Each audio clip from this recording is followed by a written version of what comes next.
Hello my dear students, welcome to my YouTube channel. पिला माने सप्तम श्रेणी गणित प्रकाश को आम आलोचना करते चैप्टर 1 एवं तार 12टी पार्ट को आम आलोचना कर सारे। आज पिला माने आम आलोचना करबा पार्ट 13 एवं एठी हमर जो अवशिष्ट जहाँ गणित अच्छी ये पार्ट आम निश्चित आलोचना करबा। तेणु वीडियो को प्रथम शेष पर्यंत देखिनियो एवं जदि चैनल को नुआ सब्सक्राइब करनियो ता नोटिफिकेशन बेल को मध्य ऑन करनियो जदि ठीक भाव गणित को बुझापी चाहूच।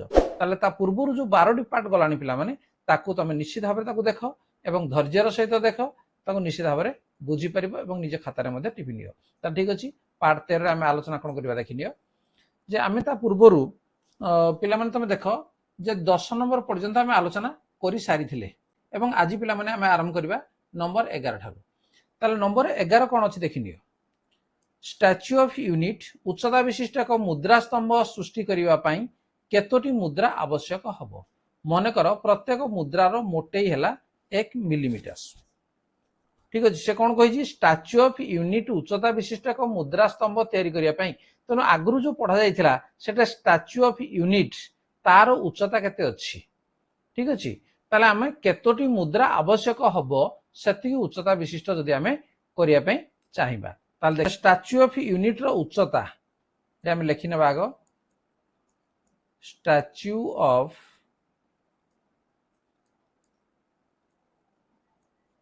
यूनिट रो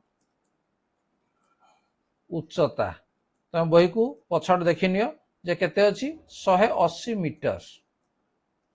ठीक अच्छे तेणु या आम कौन कर देख मुद्राटा अच्छी मिलीमीटर अच्छी तेणु मीटर को आम मिलीमीटर करवा तेणु 1 मीटर समान 1000 मिलीमीटर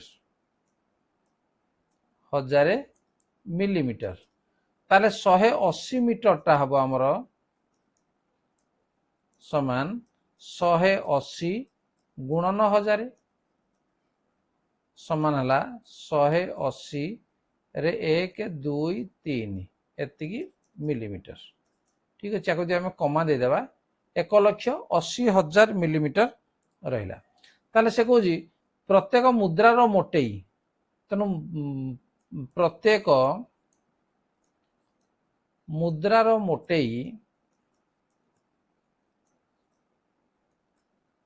मोटेई समान 1 मिलीमीटर। अतएव स्टैच्यू ऑफ यूनिट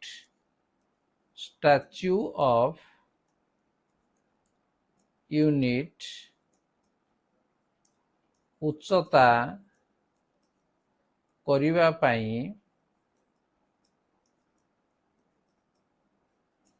मुद्रा आवश्यक मुद्रा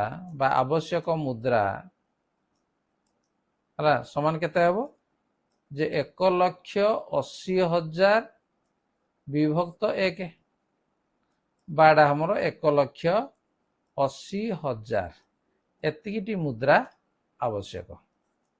ठीक अच्छे स्टैच्यू ऑफ यूनिट रो उच्चता को करिया पई हमर केतोटी मुद्रा जे 1,80,000 मुद्रा जदि हुए ताले स्टैच्यू ऑफ यूनिट रो उच्चता एतिकी हे परिबो। ठीक अच्छे ये गला नंबर 11। नेक्स्ट जीवा हमर नंबर 12। धूसर मुंड थिबा एक प्रकार सामुद्रिक पक्षी आल्बाट्रोस गुड़िकर प्राय 7 फुट ओसार डेणा थाए। सेमाने समुद्रर एक स्थान रु अन्य स्थान को स्थानांतर करिवारे जनाशुना।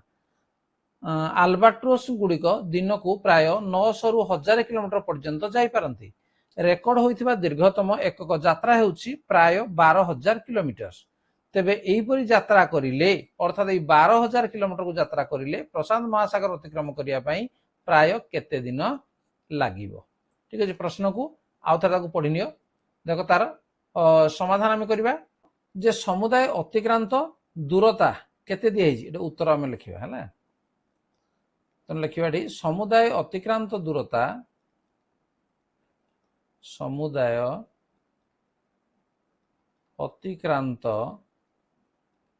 दूरता समान केते ने 12,000 किलोमीटर ताले एति किलोमीटर को से अतिक्रम करिवो। ताले गोटिए दिन रे आल्बाट्रोस ଆଲବାଟ୍ରୋସ୍ ର ଅତିକ୍ରମ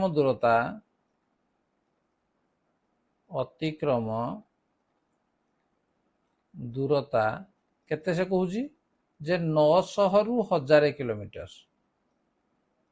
900 ରୁ 1000 କିଲୋମିଟର। ତେଣୁ 900 କିଲୋମିଟର କେତେ ହଉଛି ଆଉ 1000 କିଲୋମିଟର କେତେ ହଉଛି ଆମେ ଦେଖିବା। ଗୋଟିଏ ଦିନ ଯଦି 900 କିଲୋମିଟର ଯଦି ସେ ଯାଉଛି ତାହେଲେ 900 କିଲୋମିଟର ମୁଁ କେଏମ୍ ମଧ୍ୟ ଲେଖିପାରିବି କିଲୋମିଟର। ଗୋଟିଏ ଦିନରେ ଯାତ୍ରା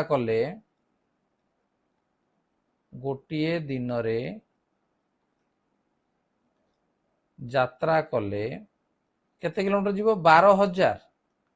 ତେଣୁ 12000 କିଲୋମିଟର କୁ ଅତିକ୍ରମ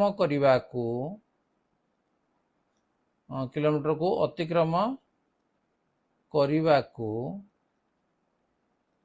ଦିନ ଲାଗିବ। କଣ ଆମେ କରିବା ଯେଠି 12000 ହରଣ 900 ଠିକ ଅଛି। ଏଠି ଆମର ଦିଟା ଶୂନକୁ ଏଠି ଆମେ ଦିଟା ଶୂନ ଆମେ କାଟିଦେବା 120/9 ୟାକୁ ଆମେ ହରିଦେବା କେତେ ହେବ ଯେ 13.3 ଦିନ। ଠିକ ଅଛି 13.3 ଦିନ ହଉଛି। ତାପରେ ଯଦି 1000 କିଲୋମିଟର ବେଗରେ ସେ ଯାଏ ଠିକ ଅଛି କାରଣ 900 ରୁ 1000 ଦିଆହେଇଛି ନା ତେଣୁ 1000 କିଲୋମିଟର ଆମେ ମଧ୍ୟ ସେଇଭଳି ବାହାର କରିଦେବା ଯେ 1000 କିଲୋମିଟର ଗୋଟିଏ ଦିନରେ ଯାତ୍ରା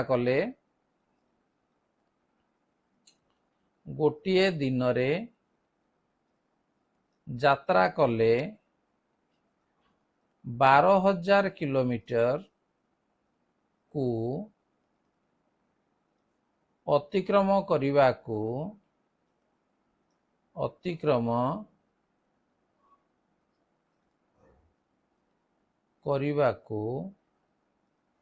ଦିନ ଲାଗିବ କେତେ ଯେ 12000 ବିଭକ୍ତ 1000। ତାହେଲେ ଏଟା ତିନିଟା ଶୂନକୁ ଏଟା ତିନିଟା ଶୂନ କଟିଗଲା ବାସ୍ କେତେ ଲାଗିବ 12 ଦିନ। ଠିକ ଅଛି ତେଣୁ ଲାଗିଲା କେତେ 12 ଦିନ। ତେଣୁ ସେ କହୁଛି ତାର ଅତିକ୍ରମ ଦୂରତା ଗୋଟିଏ ଦିନରେ 900 ରୁ 1000। ତେଣୁ 900 ରେ ଯଦି ଯାଏ ତାହେଲେ 13.3 ଦିନ ଲାଗିବ। 1000 କିଲୋମିଟର ବେଗରେ ଗଲେ ତାକୁ 12 ଦିନ ଲାଗିବ। ତାହେଲେ ସେ କହୁଛି ତେବେ ଏଇଭଳି ଯାତ୍ରା କଲେ ପ୍ରଶାନ୍ତ ମହାସାଗର ଅତିକ୍ରମ କରିବା ପାଇଁ ପ୍ରାୟ କେତେ ଦିନ ଲାଗିବ। ଅତଏବ ତାକୁ କେତେ ଲାଗିବ 12 ରୁ ଇଏ 13.3 ବା 14 ଦିନ କରିଦିଅ ହେଲା। ତେଣୁ ତାକୁ ଅତିକ୍ରମ କରିବା ପାଇଁ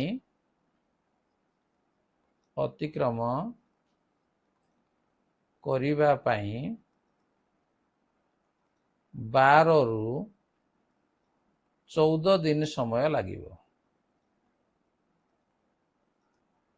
14 ଦିନ ସମୟ ଲାଗିବ ଉତ୍ତର। ঠিক আছে ପିଲାମାନେ ବୁଝିପାରିଲ। ନେକ୍ସଟ ଆସିବା ପରବର୍ତ୍ତୀ କ୍ୱେଶ୍ଚିନ୍ କ'ଣ ଅଛି ନମ୍ବର 13। ଫ୍ଲେମିଙ୍ଗୋ ପକ୍ଷୀ ପ୍ରତିବର୍ଷ ଶୀତ ଋତୁରେ ସାଇବେରିଆ ଅଞ୍ଚଳରୁ ଚିଲିକାକୁ ଆସିଥାନ୍ତି। ତାକୁ ସାଇବେରିଆରୁ ଚିଲିକାକୁ ଅବିରତ ଯାତ୍ରା କରିବାରେ 12000 କିଲୋମିଟର ପଥ ଅତିକ୍ରମ କରିବାକୁ ପଡ଼ିଥାଏ। ଏହାର ଯାତ୍ରା 13 ଅକ୍ଟୋବର 2022 ଠାରୁ ଆରମ୍ଭ ହୋଇ 11 ଦିନ ପର୍ଯ୍ୟନ୍ତ ଚାଲିଲା। ତେବେ ଏହାର ପ୍ରତିଦିନ ଅତିକ୍ରମ କରିଥିବା ଦୂରତା ଏବଂ ପ୍ରତି ଘଣ୍ଟାରେ ଅତିକ୍ରମ କରିଥିବା ଦୂରତା ନିର୍ଣ୍ଣୟ କର। ସେ କହୁଛି ଯେ ସାଇବେରିଆରୁ ଚିଲିକାକୁ ଅବିରତ ଯାତ୍ରା କରିବାରେ 12000 କିଲୋମିଟର ପଥ ଅତିକ୍ରମ କରିବାକୁ ପଡ଼ିଥାଏ। ତେଣୁ ଆମେ ଲେଖିବା ଉତ୍ତର ଲେଖିବା ଠିକ ଅଛି। ଉତ୍ତର ଯେ ଅତିକ୍ରମ କରିବାକୁ ଥିବା ଦୂରତା ଅତିକ୍ରମ ଖାତାରେ ପିଲାମାନେ ଲେଖିନିଅ। ଅତିକ୍ରମ କରିବାକୁ ଥିବା ଦୂରତା ସମାନ କେତେ 12000 କିଲୋମିଟର ହେଲା। ତାହେଲେ ସେ କହୁଛି 11 ଦିନ ପର୍ଯ୍ୟନ୍ତ ସେ ଚାଲିଲା ତା ଯାତ୍ରା ଠିକ ଅଛି। ତେଣୁ ମୋଟ ଦିନ ସଂଖ୍ୟା ହେଲା କେତେ ଅତିକ୍ରମ କରିବା ପାଇଁ ମୋଟ ଦିନ ସଂଖ୍ୟା ସମାନ ହେଲା କେତେ 11। ତାହେଲେ ପ୍ରତିଦିନ କେତେ ଦୂରତା ସେ ଅତିକ୍ରମ କରିଛି। ତେଣୁ ପ୍ରତିଦିନ ଅତିକ୍ରମ କରିଥିବା ଦୂରତା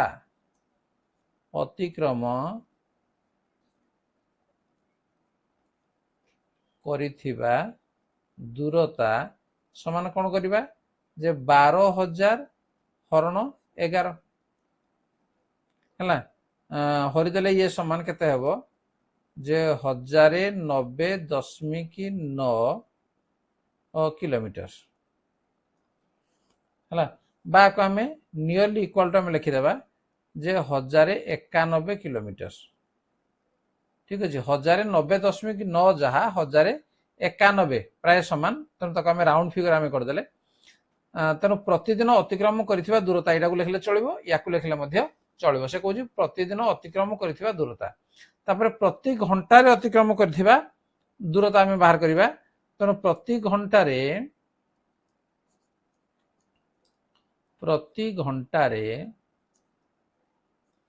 ଅତିକ୍ରମ କରିଥିବା ଦୂରତା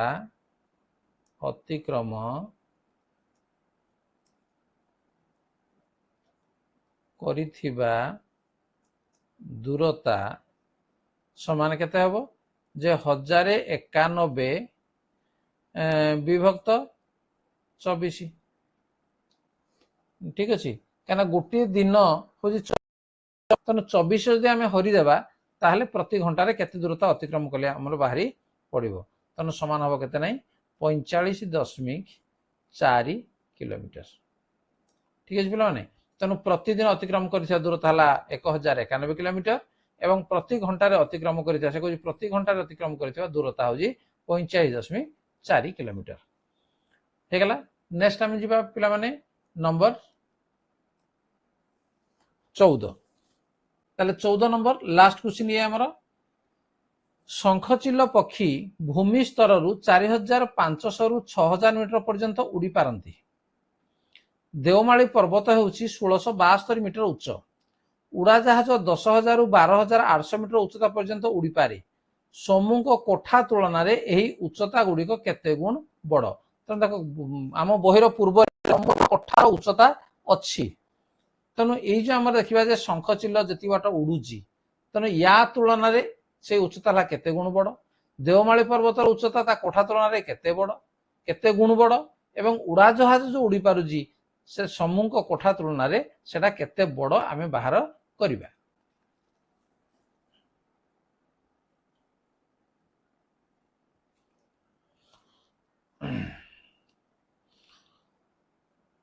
ତେଣୁ ଆମେ ଉତ୍ତର ଲେଖିବା।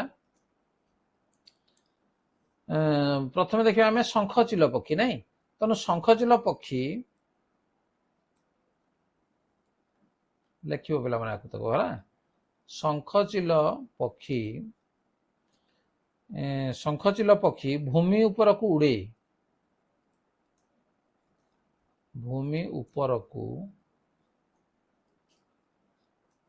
ଉଡ଼େ। କେତେ ଯେ 4500 ରୁ 6000 ମିଟର ଉଚ୍ଚତା ପର୍ଯ୍ୟନ୍ତ। ଠିକ ଅଛି। ତେଣୁ ଏଠି ଆମେ ଦେଖିବା ଯେ ସମୁର କୋଠା ଘର ଉଚ୍ଚତା କେତେ। ଆଗ ସମୁର କୋଠା ଘରର ଉଚ୍ଚତା ବହିରେ ପିଲାମାନେ ଦେଖି ନେବ ଯେ କୋଠା ଘରର ଉଚ୍ଚତା ତାର ଅଛି କେତେ 40 ମିଟର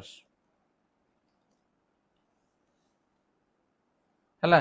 ତେଣୁ ସମୁର କୋଠା ଘରର ତୁଳନାରେ ତେଣୁ ଲେଖିବା ଆମେ ଏଠି ଯେ ସମୁର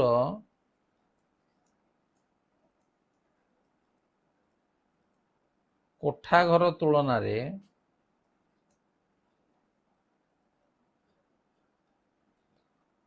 ଶଙ୍ଖଚିଲ୍ଲ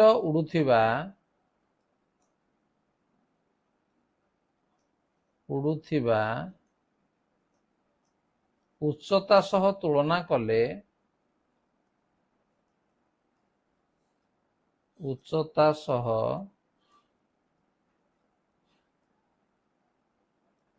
ତୁଳନା କଲେ କଣ ହବ ଯେ ଆମେ 4500 ଯଦି ଉଚ୍ଚତା ଉଡିଲା ତାହେଲେ 40 ରେ ଆମେ ହରଣ କରିଦେବା। ଇଏ ହଉଛି କେତେ ହରଣ କରିଦେଲେ ଆମର 0 କଟିଗଲା। ତେଣୁ 4 4 4 4 10 4 2 गुणे 8 20 4 5 20 112.5 होउची हला एतिकी होउची एवं जदि आमे 6000 जदि आमे उच्चता को जदि आमे नेबा ताले 6000 हरण 40 समान हरिदला केते हो नै 150 होउची नहीं तो एथिरा आमे जानले जे केते गुण ये हबो जे 112 रु 150 गुण ये हबो तो एथिरु जानिले समूर कोठा तुलना रे समूर कोठा तुलना रे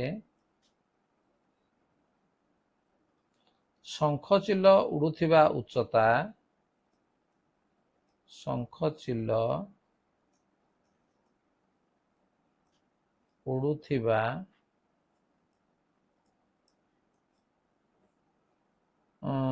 उच्चता 112 रु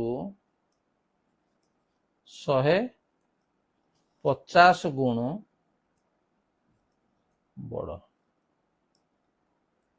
है तेणु 112 गुण रु 150 गुण भितर बड़ हम तेणु ये आमर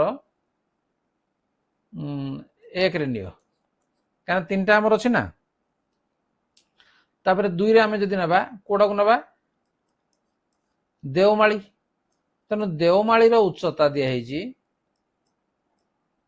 देवमाली रो उच्चता ठीक अच्छे केते अच्छी 1672 मीटर है तेणु 1672 को आम कौन करवा समूर कोठार उच्चता जेते ता सहित आम हरण करदे 40 हरण करदे हरण कले समान केते हम 41.8 तेणु अतएव समूर कोठा तुलना रे देवमाली रो उच्चता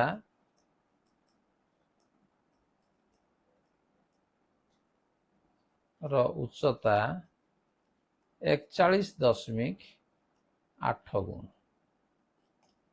41.8 गुण तापर आसीबा हमर उड़ा जहाज 3 टा में आसीबा जे उड़ा जहाज उड़े उड़ा जहाज उड़ुथिबा उच्चता केते दिया है जी नहीं 10,000 रु 12,800 नहीं क्वेश्चन का अर्थ देखी ना 12,800 दिया है नहीं तो 10,000 रु 12,800 मीटर एति दिया है तेणु आमे कौन करवा नहीं समूर घर उच्चता है केते समूर घर उच्चता समान 40 मीटर तेणु आम जदि उच्चता को तुलना करिया ताले कौन करवा नहीं 10,000 हरण 40 हरिदेले केते हबो नहीं 250 से बेली 12,800 हरण 40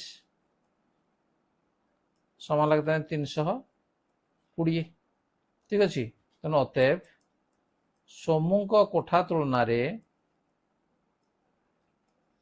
समूह कोठा तुलना रे उड़ाजाहाज उड़ीबार उच्चता उड़ाजाहाज उड़ीबार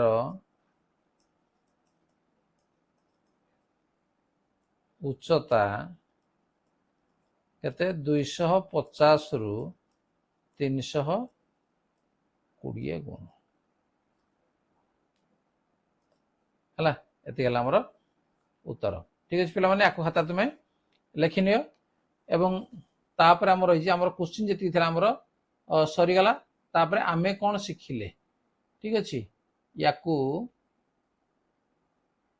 आलोचना करवा ठीक अच्छे पे देखी नब जे आमे कौन शिखिले बही रे तुम ये रही या देखी नब जे आमे बड़ संख्या लक्ष कोटी एवं अरब मिलियन बिलियन ये सब आम जानले भारतीय संख्या लिखन पद्धति जानले अमेरिकीय अंतर्जातीय संख्या लिखन पद्धति जानले तापर 1 लक्ष 1 कोटी 1 मिलियन 1 अरब एगुड़ा सब आम जानले तेणु जहाँ जहाँ जानले या पे कौन कर ना पढ़ी नब इंटरेस्टिंग निश्चित भाव में अच्छी गोलक धंदा रही डिआसिल काठी अंक या तुम देखी नब जदि बुझी न पार ताले पिला निश्चित कह तेणु पे ये आमर चैप्टर 1 आमर ये शेष हो गला जोटा कि 13टी पार्ट रे आमे ताकू सारे तेणु प्रत्येक पार्ट पिला माने होची इंपोर्टेंट तुम तेणु टेक्निक भाव में जेहेतु बुझाई तेणु ताको यदि प्रथम शेष पर्यंत तुम देखी नब ताले तुम ट्यूशन भी आवश्यकता पड़ो ना एवं ठीक भाव में बुझीपर जदि वीडियो भल लगे ताको लाइक कमेंट शेयर कर एवं जदि चैनल को नुआ आसे पिला सब्सक्राइब कर दिया नोटिफिकेशन बेल को ऑन कर दिया तेणु तुम भल पाइबा थिले पुणी पुनर्बार चैप्टर 2 बा परवर्ती पाठ मु पुणी अपलोड करी एवं तमें पाइपर ठीक अच्छे आज क्लास को रखा धन्यवाद बाय बाय।